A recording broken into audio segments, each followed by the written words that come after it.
Nas imagens feitas por um cinegrafista amador, é possível ver a altura das chamas. Um dos carros foi completamente consumido pelo fogo, que só não atingiu outro veículo porque esse motorista que passava pela rodovia colocou a própria vida em risco para ajudar as vítimas que não conseguiam sair do carro. Havia uma mulher, né, um senhor, um menino e mais uma criança, cerca de um mês, mais ou menos, de idade. E eu vi meus funcionários descendo do carro, resgatando o pessoal. Inclusive saiu uma funcionária minha com o neném no colo, já embrulhou ele numa camiseta, trouxe ele para dentro do meu carro. A gente tentando resgatar o menino que estava dentro do carro, só que ele estava preso nas ferragens com a perna. No desespero a gente tentou puxar o carro, chamei os curiosos que estavam ali, que chegou no momento, para poder tentar puxar o carro com a mão mesmo. E nisso o fogo no outro carro, que era um Onix, começou a aumentar, todo mundo com medo começou a sair. Quando todos desistiram, Albert tentou mais uma vez. E no ato, o pai gritando, alguém tira meu filho do carro, eu num ato de desespero, não sabia o que fazer, aquele fogo aumentando, dava para perceber que ia explodir o carro devido à chama ser muito alta. Então eu entrei na minha caminhonete, pedi para a funcionária sair com o nenê de lá. Então entrei e acabei arrastando esse carro para mais longe se caso tivesse uma explosão, né?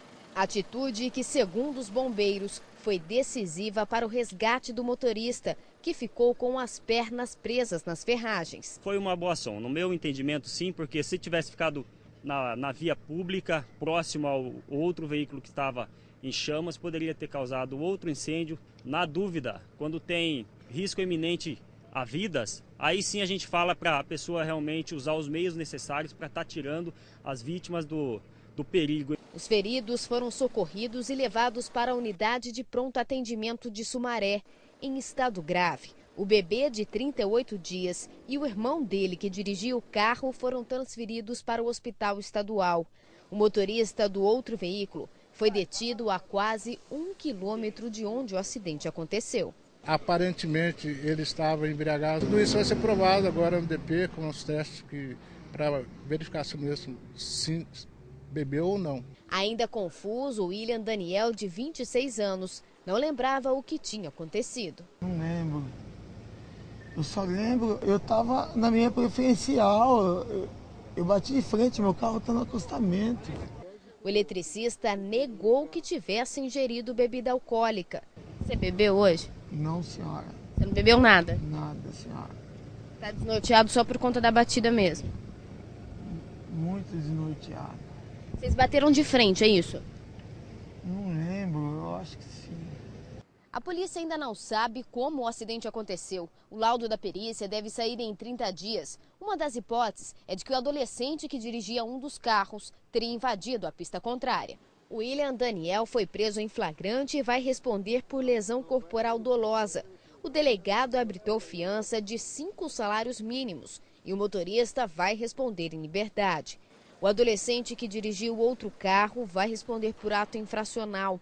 O pai dele, que estava no banco do passageiro, deve ser indiciado por ter deixado o filho dirigir o veículo. Uma das suspeitas é de que o adolescente assumiu o volante porque o pai estaria embriagado. Olha, é constitucional. Até que se prove o contrário, todo mundo é inocente. Não estou defendendo o rapaz, não. Primeiro que o carro dele foi atingido. O motorista que tentou ali estava a 1 quilômetro do local. Esse primeiro, porque o outro, quem atingiu, é um garoto de 15 anos que estava dirigindo o carro, imagina. Totalmente irregular, né? 15 anos, quer dizer, está tudo errado. Agora, deixa eu contar uma coisa para você. Ele tem sinais aparentes de embriaguez, só que não saiu nenhum exame ainda, mesmo porque ele não fez o bafômetro, que comprove que ele estava ou não bêbado. Há essa hipótese? Sim. Agora tem uma outra questão, eu comecei dizendo, todo mundo é inocente até que se prove o contrário. Eu vou te dizer uma coisa, eu já sofri 2 acidentes. Em 1989, uma colisão, deu PT no carro, graças a Deus estou aqui para contar a história, mas olha, você sai zureta. Me lembro como se fosse hoje, você sai zureta. Pancada, você sai, você não sabe direito o que está acontecendo. E posso garantir para você que não estava bebinho, não.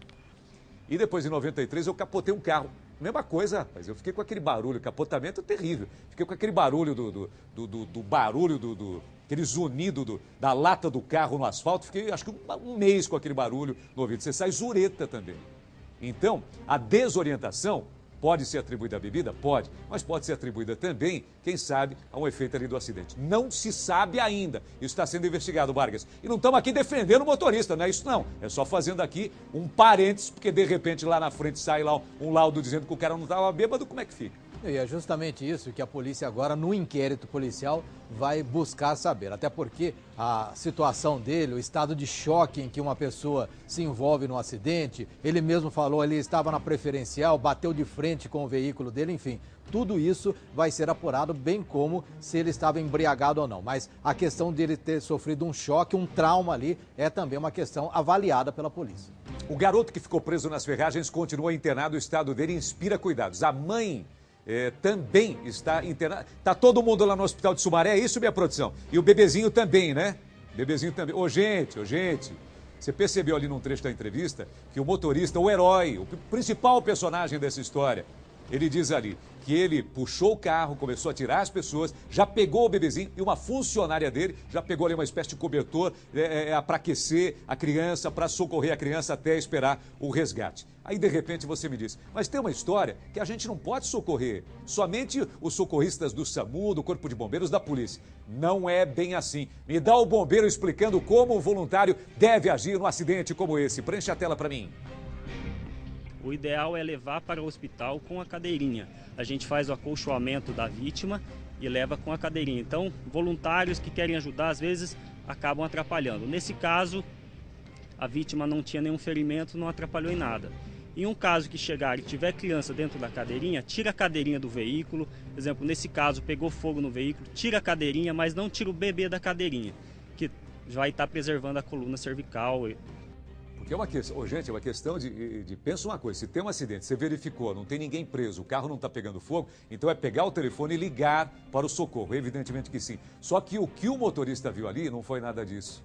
Não era uma situação controlada, era uma situação crítica, era um momento complicadíssimo, os carros pegando fogo, pessoas presas, bebezinho, criança, o que ele fez? Pegou a caminhonete, puxou o carro, tirou para evitar, inclusive, ali, de repente, outras colisões, ali um engavetamento, tentou fazer a contenção desse fogo, tirou as pessoas e, olha, um herói, volta para mim, por gentileza, dá um balanço super positivo nessa sexta-feira 13, um balanço positivo para esse homem e nós fizemos questão de trazer a entrevista com ele para mostrar um personagem, alguém que se importa, ele colocou a vida dele em risco, mas se importou em ajudar as pessoas e esse mundo está precisando disso, de pessoas que se importam com os outros, porque do outro lado, o que tem de gente que não está nem aí com a vida, né, das outras pessoas é muito grande e você sabe muito bem do que eu estou falando.